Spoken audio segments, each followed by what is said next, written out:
Le mot acupuncture vient du latin acus, qui signifie aiguille, et pungere, qui signifie piquer.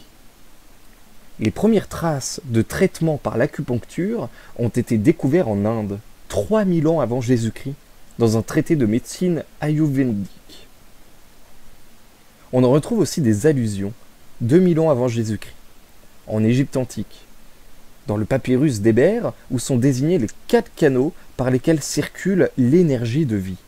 Otzi, l'homme retrouvé congelé à la frontière italo-autrichienne et daté de 1000 ans avant Jésus-Christ, avait des tatouages avec des ronds sur les points précis correspondant aux principaux points d'acupuncture. En Chine, les premières évocations de cette technique de soins sont celles d'un procès en -167 contre un médecin nommé Shun Yuyi. Il aurait soigné l'un de ses patients en lui enfonçant des aiguilles dans la peau. Face à ses juges, Shun Yuyi aurait été sommé de prouver que le fait d'enfoncer des aiguilles dans l'épiderme pouvait avoir une utilité quelconque pour soigner. Il aurait alors expliqué sa méthode. Le principe de l'acupuncture est que l'homme est parcouru de 2 énergies, le yin et le yang, et que tous les problèmes de santé ne sont que des déséquilibres entre ces 2 énergies vitales complémentaires. Le vrai travail du médecin consiste à maintenir l'harmonie entre ces 2 énergies opposées.